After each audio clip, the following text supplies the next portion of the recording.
आगे सबके आगे बोल रहे हैं। मुझे इस बात की प्रसन्नता कि जीवाजी विश्वविद्यालय ने अपना दीक्षांत समारोह का आयोजन किया गया था। लगभग 68 गोल्ड मेडल वाले विद्यार्थियों को अलग अलग प्रकार से सम्मानित करने का काम किया गया। साथ ही साथ महामहिम माननीय मंगूभाई पटेल साहब ने आकर के गौरवान्वित किया। मैं उच्च शिक्षा विभाग की ओर से उनका आभार भी मानता हूँ। और हमने परंपरा स्थापित की कि हम हर हालत में अपने हर विश्वविद्यालय के जैसे ही एक उनका शैक्षणिक वर्ष पूरा होता है सभी की दीक्षांत समारोह क्रमशः जारी कर रहे हैं। विगत 3 वर्ष से लगातार कोई महाविद्यालय कोई विश्वविद्यालय ऐसा नहीं है, यहाँ तक कि प्राइवेट विश्वविद्यालयों को भी हमने दीक्षांत समारोह आयोजित करने का प्रेरणा दी और वो भी अपने प्रतिवर्ष दीक्षांत समारोह कर रहे हैं। मेरी अपनी ओर से गुणवत्तापूर्ण शिक्षा को लेकर के महामहिम के नेतृत्व में जो विभाग ने कदम बढ़ाए हैं हम उसी दिशा में लगातार आगे बढ़ रहे हैं। मेरी अपनी ओर से एक बार फिर अच्छा कार्यक्रम की बधाई। बहुत धन्यवाद। इस कार्यक्रम में देखा गया जो प्रोटोकॉल है उसको कुछ और जो है ना सरस्वती पूजा की गई, सीधा जाके कार्यक्रम हो गया, ना ही माल्यार्पण किया गया, ना दीपोत्सव किया गया। ये पहली बार देखने को मिला है। नहीं, ये आपकी जानकारी के लिए दीक्षांत समारोह का एक बना बनाया सेटअप है।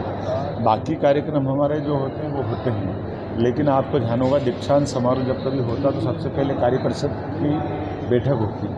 वो कार्य परिषद की बैठक में वो सब कर चुके जो आप उल्लेख कर रहे हैं। कार्य परिषद की बैठक जो आखिरी बैठक दीक्षांत के पहले होती वो कुलाधिपति के निर्देश में उनके साथ ही होती। तो कुलाधिपति जी माननीय मंगूभाई पटेल साहब ने कार्य परिषद की बैठक की है और कार्य परिषद की बैठक के बाद एक प्रोसेसन निकलता है। उस प्रोसेसन में हमारी सारी ईसी से लेकर सभी फैकल्टी यहाँ तक कुलपति के बाद में शिक्षा मंत्री के नाते से मैं चलता हूँ, बाद में कुलाधिपति चलते हैं और जब समापन कार्यक्रम पूरा होता है तो फिर विरुद्धार्थी क्रम में उसी क्रम से जुलूस होकर समापन होता है। तो ये पूरी परंपरा बनी बनाई है उस सेटअप के हिसाब से। सर, दिग्विजय सिंह का कहना है कि मध्य प्रदेश में नूर जैसे दंगे। अब ये शिक्षा खत्म आलाओ क्या कह रहे हैं? नितिन कुलकर्णी। मैं किस परिप्रेक्ष्य में आपको मेरे को MA ज्योतिर्विज्ञान में टॉप करने के उपलक्ष्य में गोल्ड मेडल कब शुरुआत की थी आपने? इस उम्र में आज 2 साल पहले किया था। नहीं, इस उम्र में आप जहाँ मतलब विद्यार्थी हैं आप जी। इस समय पे शिक्षक होते हैं, आपने इस उम्र में आगे शुरुआत की, क्या कारण था? कोई कारण नहीं, शिक्षा के प्रति रुझान, पढ़ते रहना, बस अपडेट होते रहना। कॉलेज कब पास आउट किया था? मैंने 83 में पास आउट किया और समथिंग कितने सालों बाद ये उसके बाद मैंने 96 के अराउंड ME किया था। उसके बाद यानी 96 के बाद में अब इसके बीच में आपने क्या? मैं कंसल्टेंसी अपना प्रोफेशन चलाता था। मेरी 61 साल। मेरा एक बच्चा है, एक बहू है, दोनों नोएडा में जॉब करते हैं।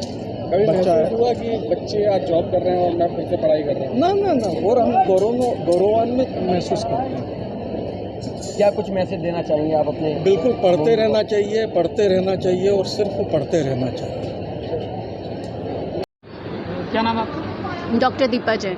आज जो दीक्षांत समारोह आयोजित हुआ किस क्षेत्र में आपको उपाधि मिली? मुझे कॉमर्स के क्षेत्र में उपाधि प्राप्त हुई है। मेरी PhD 2021 में कंप्लीट हुई थी और आज के दीक्षांत समारोह में मुझे ये अवसर मिला है कि मैं माननीय गणपति जी से ये उपाधि प्राप्त कर पाऊँ। अब हाउसवाइफ होके कैसे इस चीज़ को कर ये सब पाई? कैसे मेंटेन किया आपने? घर भी संभाला और ये मेरा शिक्षा के क्षेत्र में एक अपना ही इंटरेस्ट है और मेरे हस्बैंड ने, मेरी फैमिली ने मुझे पूरा सपोर्ट दिया कि मैं इस क्षेत्र में आगे बढ़ पाऊँ। और PhD का सारा समय बहुत ही चैलेंजिंग रहा है, काफ़ी हार्ड वर्क रहा है, paper publication, research, but ultimately वो सारी मेहनत आज संपूर्ण हुई है इस दीक्षांत समारोह के साथ। और आगे क्या सफर जारी रहेगा? आज उपाधि तो आपको PhD करने के बाद और सुअवसर मेरे लिए खुलेंगे, हो सकता है पोस्ट डॉक, और काफ़ी प्लान्स हैं टू डू फर्दर रिसर्च। मैं रिसर्च के क्षेत्र में आगे बढ़ना चाहती हूँ और इस चैनल के माध्यम से मैं कहना चाहूँगी कि इस दीक्षांत समारोह में ये जो सुअवसर मिला है हम सभी को, आने वाले जो भी हमारे नेक्स्ट जनरेशन स्टूडेंट्स हैं, I motivate them to come forward and have a good education. Jiwaji university is one of the best university and thank you for that. कोई मैसेज वाइफ हैं जो पढ़ाई जिन्होंने छोड़ दी है? सभी हाउस वाइफ्स को सबसे पहले मेरा सैल्यूट।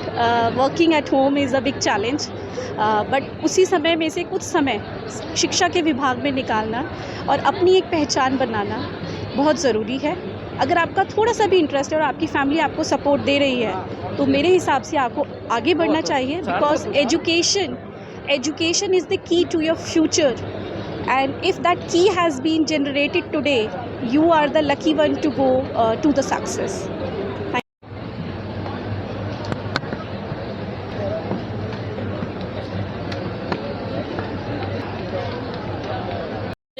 मेरा नाम शोभना सिंह है और मुझे पीएचडी की ना डिग्री प्राप्त हुई है आज, और इंग्लिश में मैंने पीएचडी की हुई है, और ये इसका श्रेय मैं अपने माता पिता एवं अपने गाइड को देना चाहती हूँ। कैसा लग रहा था आज? आज बहुत अच्छा लग रहा है कि मेरे को इतने बड़े ऑनरेबल पर्सन से मेरे को ये इस चीज़ के लिए है ना मेरे को ना पुरस्कार दिया गया, इसका मैं सबको थैंक्स देती हूँ।